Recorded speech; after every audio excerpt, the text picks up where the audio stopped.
नमस्कार, मी प्रथमेश. आपण पाहताय नवराष्ट्र बातम्या सेकंदात.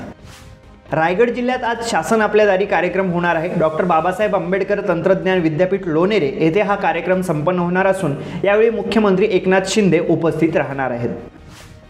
पुण्यात आजपासून 100व्या अखिल भारतीय नाट्य संमेलनाला सुरुवात होणार आहे. नाट्य संमेलनाच्या उद्घाटनाला शरद पवार, सुधीर मुनगंटीवार, उदय सामंत उपस्थित राहणार आहेत. गणेश कला क्रीडा मंच सभागृहात संमेलनाचं आयोजन करण्यात आलंय.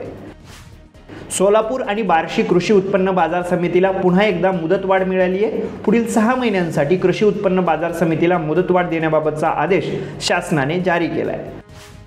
पक्षाने जबाबदारी दिली तर लोकसभा निवडणूक लढवेन. शेवटचा निर्णय महायुतीमधील तिन्ही पक्ष घेतील असं सांगत हसन मुश्रीफ यांनी लोकसभा निवडणूक लढवण्याचे संकेत दिले आहेत. देशात JN1 या कोरोनाच्या नवीन व्हेरियंटचे रुग्ण वाढत असताना राज्यात 110 रुग्ण आढळले आहेत, तर कोरोनाचे एकूण 171 रुग्ण सापडले आहेत. कोरोनामुळे आतापर्यंत राज्यामध्ये 2घांचा मृत्यू झालाय. अशाच लेटेस्ट अपडेट्ससाठी पाहत रहा नवराष्ट्र.